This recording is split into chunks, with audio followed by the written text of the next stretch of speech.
नमस्कार विद्यार्थियों। अपने नेतृत्व चैप्टर चल रहा था, नेतृत्व लीडरशिप। इसमें अपन पढ़ रहे थे नेता के या नेतृत्व के गुण, जिसके अंदर मैं आपको 3 तक गुण पढ़ा चुका था। आज अपन उससे आगे पढ़ते हैं। 3 गुण मैंने आपको बताए थे नेता के। आज अपन 4 नंबर गुण से आगे पढ़ते हैं। स्फूर्ति हम सही सुनता है। ये जो बातें हैं रिपीट हो रखी है थोड़ी सी, तो एक बार इनको मैं पढ़ लेता हूँ, उसके बाद अपन आगे पढ़ेंगे। एक कुशल नेता में आत्मविश्वास है, इच्छा शक्ति होनी चाहिए। मैं बात आपको बता चुका हूँ। एक नेता जिसमें आत्मविश्वास होता है वो दूसरों को विश्वास जीतने में भी सफल होता है। पीछे की वीडियो में आपको ये सारी बातें डिटेल में समझा चुका हूँ। LF उरिक ने ठीक ही लिखा है कि अनुयायियों का, फॉलोअर्स का पूर्ण विश्वास प्राप्त करने के लिए नेता में आत्मविश्वास होना चाहिए। किसी ने सही लिखा है कि सफलता की पहली सीढ़ी आत्मविश्वास होती है। इच्छा शक्ति के अभाव में कोई भी नेता अपने लक्ष्य को प्राप्त करने में सफल नहीं हो पाता है। मजबूत इच्छा शक्ति के कारण कठिन हुए दुर्गम कार्यों को भी आसान बनाया जा सकता है। तथा सही शून्यता तात्पर्य विषम परिस्थितियों में धैर्यपूर्वक काम करने और निर्णय लेने से है। एक नेता को सदैव सजग रहना चाहिए, यानी चतुर रहना चाहिए, एक्टिव रहना चाहिए, जागरूक रहना चाहिए एवं आपत्तियों तथा कठिनाइयों में भी अपना धैर्य बनाए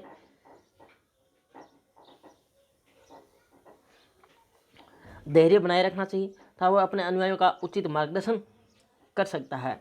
यानी कि एक फॉलोअर्स जो है, अपने फॉलोअर्स होते हैं अनुयायी, उनका विश्वास जीतने के लिए जो नेता है उसमें आत्मविश्वास होना चाहिए, मजबूत इच्छा शक्ति होनी चाहिए, सही शून्यता होनी चाहिए और इसके अंदर एक स्फूर्ति होनी चाहिए, मतलब आलसी स्वभाव का नहीं होना चाहिए, चतुर होना चाहिए, सजग रहना चाहिए, जागरूक रहना चाहिए, एक्टिव रहना चाहिए एक नेता। आगे देखो चरित्रवान। देखो नेता चरित्रवान, इसके बारे में आपको बता चुका हूँ। नेता का चरित्र है अच्छा होना चाहिए। यानी नेता का अगर चरित्र खराब है, उसका करेक्टर सही नहीं है, मान लो नेता को बोलने का तरीका नहीं है, हर बात बोलने का तरीका नहीं है, मान लो बोलने का तरीका नहीं, जैसे कई स्टूडेंट भी होते हैं जिनको बोलने का तरीका नहीं होता, बड़ों के आदर के साथ बात करने का तरीका नहीं होता। नेता का चरित्र अच्छा नहीं है, उसका चरित्र है वो खराब चरित्र का है, नकारात्मक व्यवहार है उसका नेता का। तो ऐसे में वह अपने अनुयायियों का विश्वास नहीं जीत पाएगा।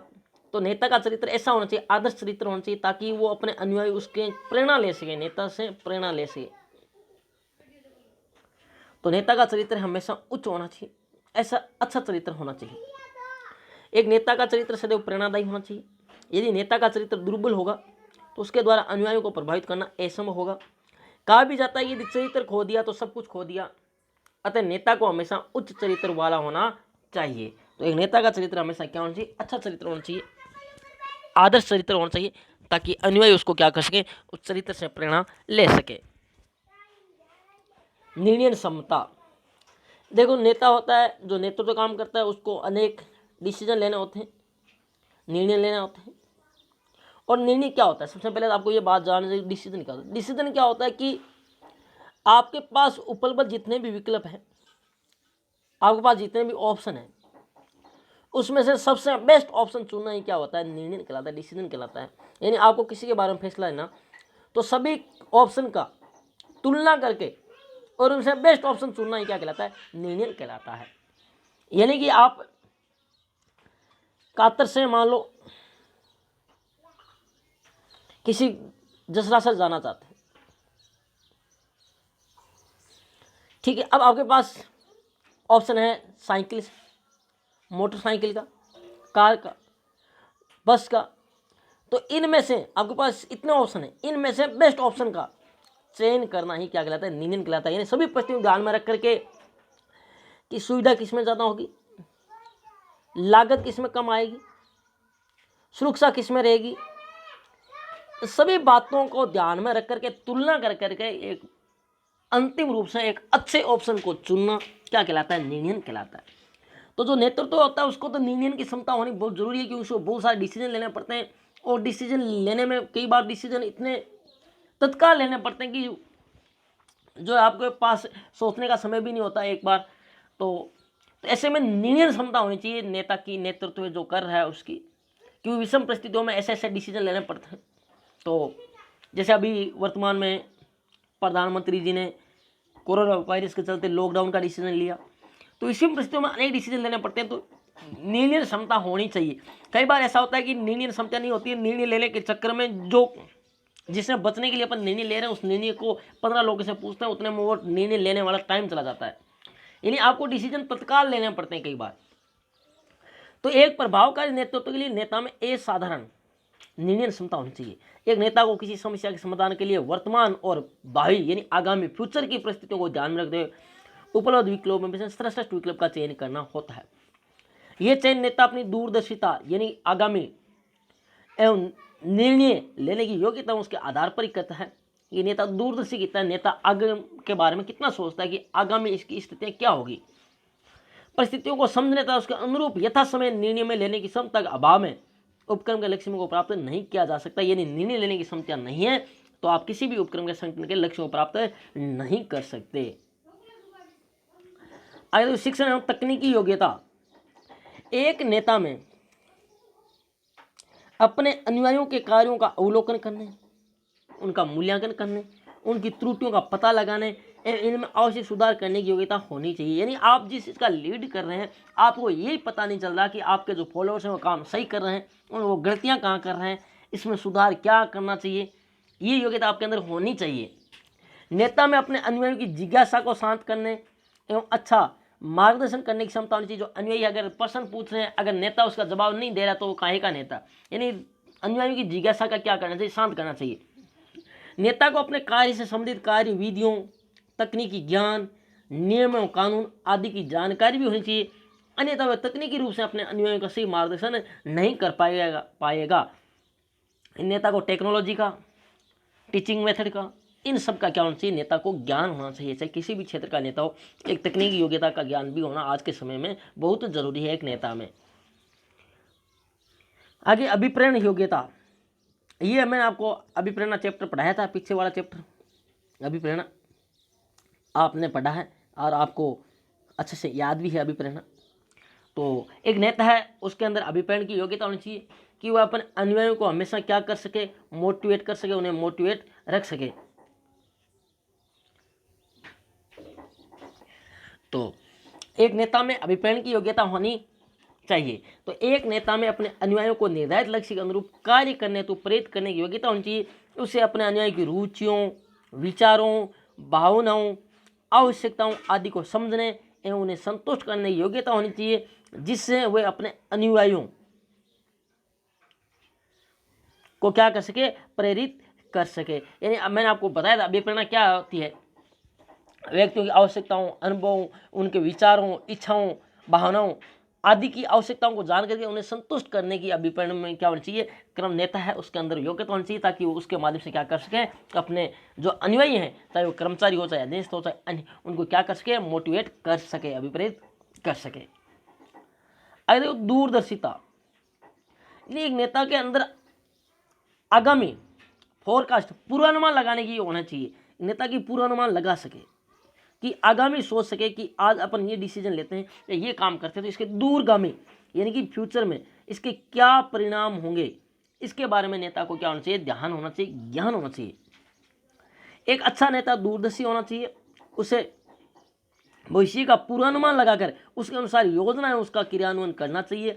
वर्तमान समय में परिवर्तन इतने तेजी से बदलते हैं, तिरोगामी है। जो नेता इन परिवर्तन अनुमान लगाकर कार्य करता है वो सफलता को आसानी से प्राप्त कर लेता है। जैसे कि आगामी युग किस प्रकार का आ रहा है, टेक्नोलॉजी में क्या चेंजेस आने वाला है। जैसे अभी लॉकडाउन के कारण जो एजुकेशन, ऑफलाइन एजुकेशन थी वो किस में प्लेटफॉर्म में चेंज होगी, ऑनलाइन एजुकेशन में। और आने वाला समय किस चीज़ का है, ऑनलाइन एजुकेशन, डिजिटल शिक्षा का है। ऑनलाइन एजुकेशन दी जाएगी डिजिटल माध्यम से। आप आज ये पढ़ रहे हैं चैप्टर लीडरशिप नेतृत्व, ये आज आप किस माध्यम से पढ़ रहे हैं, आज आप ऑनलाइन तरीके से यानी डिजिटल माध्यम से पढ़ रहे हैं। यानी कि अपन प्रत्यक्ष रूप से आमने सामने नहीं होते हुए भी आज आपकी जो अध्ययन है वो सुचारू रूप से इस विषम परिस्थितियों में भी चल रहा है। ये किसके माध्यम से संभव है, ये आपके इस डिजिटल माध्यम, टेक्नोलॉजी के माध्यम से संभव हुआ है। तो आने वाले समय में इसका महत्व और बढ़ेगा। तो जिन संस्थाओं ने पहले से ही डिजिटल माध्यम को अपना रखा था, ऑनलाइन शिक्षा अपना रखा था, उन्हें इस लॉकडाउन में उतनी परेशानी नहीं हुई जितनी उन संस्थाओं को परेशानी हुई जिनके पास संसाधन की कमी थी, जिनके पास इन्होंने पहले से ऑनलाइन माध्यम को, इस तकनीक से जुड़े हुए नहीं थे। तो एक नेता कैसा होना चाहिए? दूरदर्शी होना चाहिए कि आने वाला समय या अभी जो इसके परिणाम है, दूरगामी परिणाम किस प्रकार के होंगे। मानवीय दृष्टिकोण एवं मानवीय संबंधों के निर्माण की क्षमता, ये बात मैं आपको अभिप्राय में बताया था कि संबंध है वो कैसे होना चाहिए। नेता के संबंध है, चाहे अनुयायी हो चाहे दूसरे नेता हो, संबंध कैसे होना चाहिए? मानवीय संबंध होना चाहिए। नेता का मतलब ये नहीं है कि आप लीडरशिप कर रहे हैं तो नेता आप आए, उन्हीं अनुयायी में से ही आपको चुना गया है लीड करने के लिए, यानी लीडिंग करने के लिए, नेतृत्व करने के लिए आपको उन्हीं में से चुना है। कई बार क्या होता है, नेता बनने के बाद जो नेता होते हैं अपने अनुयायियों को भूल जाते हैं और उनके ऊपर रौब जाने लग जाते हैं, फिर उनके जो साथ है मानवीय व्यवहार नहीं करते। तो जो नेता होते हैं वो जमीनी स्तर से उठे होना चाहिए और उनको इस चीज़ का पूर्णतः नॉलेज होना चाहिए कि वो जो नीचे अनुयायी है आपके, उनका आर्थिक, सामाजिक, मानसिक रूप से उनकी क्या आवश्यकता है, उनकी क्या रुचियाँ हैं, उनको किस चीज़ की कमी है, उनके पास क्या संसाधन का अभाव है, तो उनकी पूर्ति करवाने के लिए नेता को प्रयास करने चाहिए। एक सफल नेता द्वारा अपने अनुयायियों के साथ क्या करना चाहिए? देखो, मानवीय व्यवहार करना चाहिए। नेता का प्रमुख कार्य अपने अनुयायियों का मार्गदर्शन कर उनसे इच्छित कार्य लेना है। अतः उसे अपने अनुयायी की रुचियाँ, भावनाएं, क्षमता, कमियां आदि का पूरा ज्ञान होना चाहिए। यही नहीं, उसे भली भांति ये भी ज्ञात होना चाहिए कि उसके अनुयायी की आर्थिक, सामाजिक, मानसिक आवश्यकताओं को कैसे पूरा किया जा सकता है। उपरोक्त वर्णित तथ्यों के आधार पर एक नेता श्रेष्ठ मानवीय संबंधों की क्या कर सकता है? स्थापना कर सकता है। अगर उत्तरदायित्व की भावना, रेस्पॉन्सिबिलिटी, एक नेता है उसके अंदर जिम्मेदारी, जवाबदेही भी होनी चाहिए। एक नेता में उत्तरदायित्व को स्वीकार करने, उनकी पूर्ति करने की भावना होनी चाहिए। जो नेता उत्तरदायित्व से दूर रहना चाहता है वो कभी एक कुशल नेता नहीं बन सकता। यानी उत्तरदायित्व की, अगर मान लो आप अच्छे काम की, सफल कार्यों की आप अगर बधाई लेना चाहते हैं तो आपको गलत कार्यों के लिए भी आपकी जवाबदेही होनी चाहिए। यानी कि आपने कोई सही डिसीजन लिया, आपके कारण फायदा हो रहा है, संस्था अच्छा हो रहा है, तो आपको जो है प्रशंसा मिल रही है, तो आपको उत्तरदायित्व भी लेना चाहिए, जवाबदेही भी होनी चाहिए। अगर आपका कार्य तो गलत कार्य हुआ है, आपका कोई डिसीजन सही नहीं हुआ है, आपके किसी निर्णय के कारण नुकसान हुआ है, तो इसकी आपको जिम्मेदारी लेनी भी चाहिए। अगर आप उत्तरदायित्व नहीं लेते हैं तो आप सफल नेता कभी भी नहीं बन सकते। तो नेता को अपनी गलतियाँ क्या करनी चाहिए? स्वीकार भी करनी चाहिए। तो जो नेता अपनी स्थिति के कारण अधिकार संपन्न होता है, किंतु अधिकारों के साथ ही उसके उत्तरदायित्व भी क्या होते हैं? बढ़ते जाते हैं। तो नेता में उत्तरदायित्व की भावना भी होनी चाहिए। आगे देखिए, समूह भावना। एक नेता का व्यक्तिगत हितों की बजाय सामूहिक हितों को प्राथमिकता देनी चाहिए। उसे सदैव इस बात पर बल देना चाहिए कि संगठनात्मक लक्ष्यों की प्राप्ति में व्यक्तिगत हित निहित हो। यदि नेता अपने हितों के लिए समूह के हितों को त्याग देता है तो एक अच्छा नेता कभी भी नहीं बन सकता। यानी एक नेता को अपने व्यक्तिगत हितों की बजाय संस्था के सामूहिक हितों को क्या देना चाहिए? बल देना चाहिए। अगर वो अपने व्यक्तिगत हितों को साधन में लगा है तो कभी भी सफल नेता नहीं बन सकता। और आज नेता का जो है, आपके आज के युग में जो नेता होते हैं, कम ही नेता होते हैं जो इन सभी गुणों को क्या करते हैं? पूरा करते हैं। तो नेता के अंदर ये सभी इन गुणों का समावेश हो तो एक अच्छा नेता हो सकता है और अपने अनुयायियों को काफ़ी हद तक उस नेता से क्या मिल सकता है? बेनिफिट मिल सकता है। मिलनसारिता एवं व्यवहार कुशलता, ये मैं पहले बता चुका हूँ। मानवीय संबंध होना चाहिए। नेता कैसा होना चाहिए? मिलनसार होना चाहिए। नेता सभी के साथ हंसमुख स्वभाव होना चाहिए, सभी के साथ अच्छे से बात करने वाला चाहिए, अपने अनुयायियों के साथ भेदभाव नहीं करना चाहिए, समान रूप से अपने अनुयायियों को समझना चाहिए। सभी जो नेता होते हैं अपने अनुयायियों के बारे में, हितों के बारे में सोचना चाहिए। अनुयायियों के प्रति हितैषी हो, मिलनसार हो। नेता है अनुयायी से मिले, एक साधारण रूप से नेता होना चाहिए। एक नेता मिलनसार एवं व्यवहार कुशल होना चाहिए। उसमें व्यक्तियों के साथ मिलजुल कर रहने में प्रेम पूर्वक व्यवहार करने की भावना होनी चाहिए। उसे अपने अनुयायियों का सहयोग जहाँ तक संभव उनका मन प्रसन्न करके ही लेना चाहिए। इसके लिए नेता को अपनी जीवन शैली, आचरण, व्यवहार में क्या करना चाहिए? परिवर्तन करना पड़ता है, परिवर्तन करना होगा। तो ये थे आपके नेता के गुण जो कि कंप्लीट हुए। तो इस प्रकार ये अपना चैप्टर था जो लीडरशिप, ये आज कंप्लीट होता है ना। तो आप इसको सभी वीडियो दो या 3 वीडियो है इसके, उनको देखिए एक बार। तो बहुत छोटा सा चैप्टर है, 4 नंबर का चैप्टर है, तो आपको अच्छे से याद हो जाएगा। किसी प्रकार दिक्कत हो आप मुझे मैसेज के माध्यम से पूछ सकते हैं। तो आपके सामने ये प्रश्न है जो आपको करने हैं। देखो, आपको मैं बता देता हूँ। तो आपको नेतृत्व का अर्थ बताना है। इसके अलावा आपको जो किसी एक प्रबंध शास्त्री द्वारा आपको मैंने बताई थी नेतृत्व की परिभाषा, एक हेनरी फ्योल की बताई थी। मैंने कहा हेनरी फ्योल की परिभाषा है, आप देख लेना, इंपॉर्टेंट है। तो आप हेनरी फ्योल वाली परिभाषा लिख लेना। इसके अलावा तो लोग इसमें आपको जो हेनरी फ्योल के द्वारा जो है, हेनरी फ्योल ने नेता में होने वाले गुण बताए वो, और जॉर्ज आर टेरी के अनुसार मैंने आपको बताया इन दोनों के मोस्ट हैं। तो आप इन दोनों के गुणों को क्या करना, लिखना है आपको। हेनरी फ्योल और जॉर्ज आर टेरी ने जो नेता में गुण बताए हैं, इसके अलावा अलग विद्वानों और भी बताएं आपको, इनके जरूर लिखने हैं, इनके मोस्ट हैं।